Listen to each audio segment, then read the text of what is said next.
সৰ্বপ্ৰথমতে সৃষ্টিকৰ্তা ঈশ্বৰক ধন্যবাদ দিছোঁ আৰু দ্বিতীয়তে আজি অহা জগতৰ উদ্দেশ্যে প্ৰাৰ্থনা ভৱনলৈ পিতৃ মাতৃ ভাই ভনী সকলোকে প্ৰভু যীশুৰ মধুৰ নামত নমস্কাৰ জনাইছোঁ।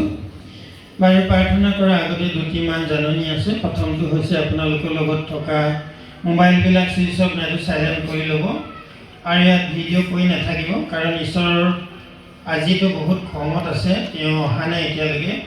আপোনালোকে গম নাপাব, কাৰণ আপোনালোকে প্ৰথম গীতটোতে দেখিলে যে আগত সদায় যিটো আনন্দত আহে, কিন্তু আজি তেওঁ অহা নাই এতিয়ালৈকে।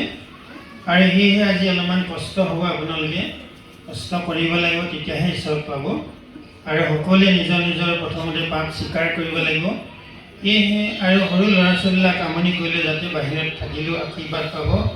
সেইকাৰণতে প্ৰথমতে আমি যাকোব 5 অধ্যায় আমি 13 পদৰ পৰা পাঠ কৰিম। তোমালোকৰ মাজত কোনোবাই ক্লেশ ভোগ কৰিছেনে? তেওঁ প্ৰাৰ্থনা কৰক। কোনোবা হৰ্ষিত হৈছেনে? তেওঁ গীত গান কৰক। কোনোবা নৰিয়া পৰিছেনে? তেওঁ মণ্ডলীৰ বৃদ্ধ লোকক মাতক। পাছে তেওঁবিলাকে প্ৰভুৰ নামেৰে তেওঁৰ গাত তেল ঘঁহি তেওঁৰ কাৰণে প্ৰাৰ্থনা কৰক। তাতে বিশ্বাসমূলক প্ৰাৰ্থনাই সেই নৰিয়াজনক সুস্থ কৰিব আৰু প্ৰভুৱে তেওঁক তুলিব। আৰু যদিও তেওঁ পাপ কৰিলে তথাপিতো ক্ষমা কৰা যাব। গতিকে তোমালোকে সুস্থ হ'বলৈ ইজনে সিজনৰ আগত নিজ নিজ পাপ স্বীকাৰ কৰিবা আৰু ইজনে সিজনৰ কাৰণে প্ৰাৰ্থনা কৰিবা। সেয়েহে প্ৰিয়সকল, ইয়াত ঈশ্বৰৰ পৰা আশীৰ্বাদ পাবলৈ হ'লে ইয়াত বাইবেলত যেনেকৈ লিখা আছে, গতিকে তোমালোকে সুস্থ হ'বলৈ ইজনে সিজনৰ আগত নিজ নিজ পাপ স্বীকাৰ কৰিবা আৰু ইজনে সিজনৰ কাৰণে প্ৰাৰ্থনা কৰিবা। সেয়েহে প্ৰথমতে সকলোৱে নিজৰ নিজৰ পাপবিলাক স্বীকাৰ কৰিব লাগিব, তেতিয়াহে যদি ঈশ্বৰে আজি আশীৰ্বাদ কৰে। কাৰণ আজি ঈশ্বৰে সন্তুষ্ট হোৱা নাই। কি কাৰণে হোৱা নাই? মানে ইমানেই তললৈ গৈছে। আপোনালোকে চাব যে ইমান এটা ঈশ্বৰৰ আশীৰ্বাদ থকা জেগা, সেই ঠাইত মানুহে কি কৰিছে? নকলি পইচাও দান দি থৈ গৈছে। আৰু ক'ত ঈশ্বৰ ইয়াত আশীৰ্বাদ কৰিবলৈ লৈছে? সেয়ে যিসকল আপোনালোকে চাওক, ইমান কষ্ট কৰি দিনে ৰাতিয়ে মই খাটি আছোঁ। কাৰ কাৰণে খাটিছোঁ? সকলো ৰাইজৰ কাৰণে, মই সুখ শান্তি পাবৰ কাৰণে দিন ৰাত মই চিন নাইকিয়াকৈ নিজৰ সুখ নিবিচাৰি অকল মানুহৰ কাৰণে চিন্তা কৰিলোঁ। আৰু কিমান যে ভটা পইচা দি থৈ গৈছে, সেইটো নানিলেও মই নেদেখুৱালোঁ। এই যিসকল মানুহে ভাবিছে এইটো আমি এনেই সাধাৰণ নিচিনা ভাবি আছে। ইমানেই দুখ লগা, আপোনালোকে নিজে চাওক, এনেকুৱা নকলি পইচা 4,000 টকা দি থৈ গৈছে। সেইকাৰণে আপোনালোকে আজি ঈশ্বৰৰ পৰা আশীৰ্বাদটো পাবলৈ অলপ কঠিন হ'ব দেই। কাৰণ ঈশ্বৰৰ ক্ৰোধত ধীৰ দয়াত মহান, কিন্তু প্ৰতিদিন ক্ৰোধ কটা ঈশ্বৰ, তেওঁ সদায় আনন্দ নিদিব। সেইকাৰণতে মোক সপোনত দেখুৱালে যে আমি মানুহবিলাকৰ পাপ ক'ত হৈ আছে, সেই পাপৰ কথাটো মোক আহি প্ৰথমতে বুজালে। ফুল দেখি নকৰিবা দোষ, সকলো ফুলেই। মানুহ দেখি নকৰিবা দোষ, সকলো মানুহে। কিন্তু প্ৰথমতে মই বুজি পোৱা নাছিলোঁ কি কথা ক'লে। সেয়েহে মই ৰাতি নিশা 1টা বাজিলে আৰু যেতিয়া সেই মানুহজন নাকত বৰশী লগাই নৰকত যেতিয়া পেলাইছে, তেতিয়া মই সাৰ পাই ইমান ভয় লাগিলে। আৰু ভয়তে মই কঁপি গৈছোঁ আৰু গোটেই গৰম উঠি গ'ল। উপায় নাপাই মই কাক ফোন কৰিলে মই সান্তনা পাম। ঠিকেই মই ইন্দ্ৰজিতলৈ ফোন কৰিলোঁ আৰু ইন্দ্ৰজিতকে মই পালোঁ। তেতিয়া মই শান্তি পাইছোঁ। মোৰে ইমান ভয় লাগিছে। কেঞ্চাৰ বুলি ক'লে বা যিকোনো বেমাৰ বুলি ক'লে মানুহে ভয় কৰে, কিন্তু নৰকলৈ যোৱাটো মানুহে ভয় নকৰে। কিমান ডাঙৰ কথা চাওক। সেয়েহে যিসকল ইয়াত আজি ডক্টৰৰ ওচৰত গৈ ক'ৰবাৰ পৰা মাংস আনি ক'ৰবাত লগাই দিব পাৰে, বা ডক্টৰে কিডনী এটা বেয়া হৈ গ'লে ট্ৰেন্সফাৰ কৰি দিব পাৰে, কিন্তু স্বৰ্গলৈ নিব নোৱাৰে। পাৰিব জানো? এতিয়াও নোৱাৰে। সেয়ে জগতৰ প্ৰাৰ্থনা ভৱন এইটো এনেকুৱা নহয় যে এইটো ব্যৱসায় কৰা আমি ধান্দাত আমি আছোঁ বুলি। কিন্তু ইয়াত আমি কেনেকৈ মানুহবিলাকে স্বৰ্গলৈ যায়, সেইটোহে দিনে ৰাতিয়ে চিন্তা কৰি আছোঁ। সেইকাৰণতে আমাক যাত্ৰা পুস্তক 20 অধ্যায় 1 পৰা 21 পদলৈকে চাব। তাত দ্বিতীয় নেকি এখন বিধান এই মুচি বুলি এজন ব্যক্তিক ঈশ্বৰে দিছিলে সেই বিধানখনত ইয়াতে গীত কিতাপত দিয়া আছে 10টা আজ্ঞা ঈশ্বৰে পালন কৰিবলৈ কৈছিলে এই 10টা আজ্ঞা কি প্ৰথমটো হৈছে যে এই 10টা আজ্ঞা প্ৰথমটো হৈছে মোৰ আগত তোমাৰ আন কোনো দেৱতা নাথাকক সেইবোৰৰ আগত প্ৰণিপাত নকৰিবা আৰু সেইবোৰক সেৱা পূজা নকৰিবা তুমি তোমাৰ ঈশ্বৰ জিহ্বাৰ নাম অনৰ্থক ৰূপে নলবা কিয়নো যিকোনে তেওঁৰ নাম অনৰ্থক ৰূপে লয় জিহ্বাই তেওঁক নিৰ্দোষী নকৰিব তুমি বিশ্ৰাম দিন হৰণ কৰি পবিত্ৰ কৰা তুমি তোমাৰ পিতৃ মাতৃক সন্মান কৰিবা তুমি নৰবধ নকৰিবা তুমি পৰস্ত্ৰী গমন নকৰিবা তুমি চুৰ নকৰিবা তুমি লোকৰ অহিতে মিছা সাক্ষ্য নিদিবা তুমি লোকৰ ঘৰলৈ লোভ নকৰিবা লোকৰ তিৰোতা বা বন্দী বেটী বা তেওঁৰ গৰু বা গাধ আন কোনো বস্তুলৈ লোভ নকৰিবা এয়েহে যাত্ৰা পুস্তক 20:17 পদটোৱে এইটো গীতটো দিছে যে ফুল দেখি নকৰিবা দুখ সকলো ফুলেই মানুহ দেখি নকৰিবা দুখ সকলো মানুহে ইয়াৰ কথাটো হৈছে অৰ্থটো যে ফুলনি বাৰী এখন আমি যদি ক'ৰবাত দেখি পাওঁ ইমান ধুনীয়া ফুলনি বাৰীখন মই এনেকুৱা এখন বনাব পৰা হৈছে ক'ৰবাত ধুনীয়া ঘৰ এটা দেখাৰ লগে লগে আমাৰ মনটো ইমান ধুনীয়া ঘৰটো আমি এনেকুৱা এটা মই বনাব পৰা হেঁতেন কোনোবাই যদি দামী গাড়ী এখন লয় এনেকুৱা গাড়ীখন মোৰ থকা হেঁতেন তাতোতকৈ ডাঙৰ কথা হৈছে কি কাৰোবাৰ তিৰোতাক দেখিবলৈ ধুনীয়া মোৰজনী এনেকুৱা ধুনীয়া হোৱাটো হয় না নহয় কওক সেয়ে বিয়কল আমাক ঈশ্বৰে সেইটোৱে কৈছে যে তুমি লোকৰ বন্দী বেটী কাম কৰিবলৈ অনা এনেকুৱা কিছুমান আমি গম পাওঁ বা শুনিবলৈ পাওঁ দেখিবলৈ পাওঁ এনেকুৱা কাম কৰিবলৈ অনাবিলাককেই তেওঁলোকে পত্নী বনাই লৈছে সেইটো এটা কিমান ডাঙৰ পাপ হৈছে আৰু লোকৰ তিৰোতালৈ লোভ নকৰিবা কৈছে আৰু লোকৰ গৰু বা মাটি বাৰী বহুতে তেনেকৈ ভাবি থাকে এই মাটিডোখৰ পোৱা হেঁতেন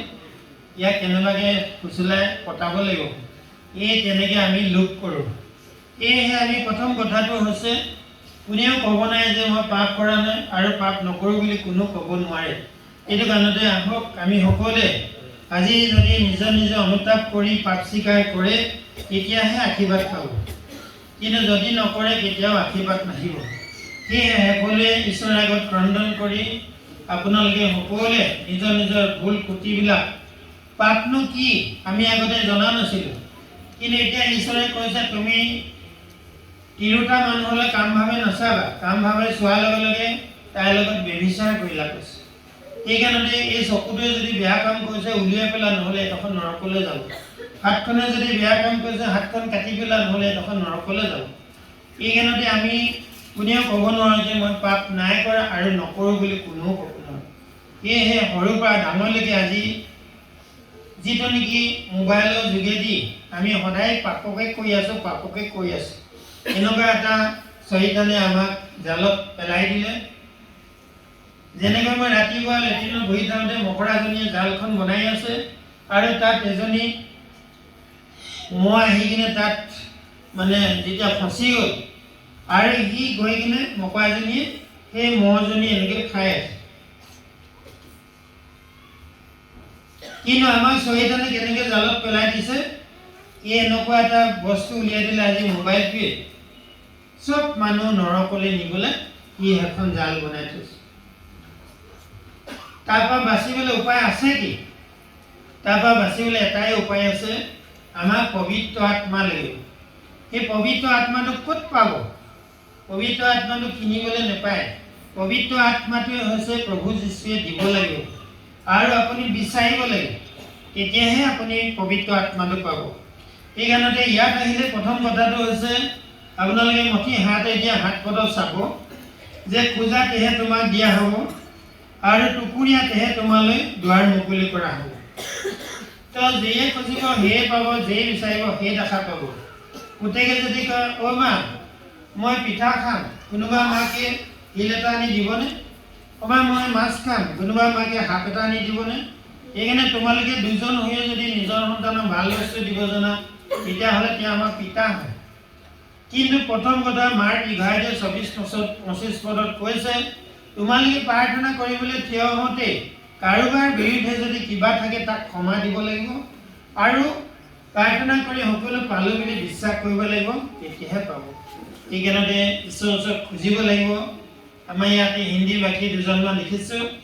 সেইকাৰণে हिंदी में बोलता है कि मथी सुसमाचार का 7 में मांगो तो तुम्हें दिया जाएगा, ढूंढो तो तुम पाओगे, खटखटा तो तुम्हारे लिए दरवाजा खुला जाएगा।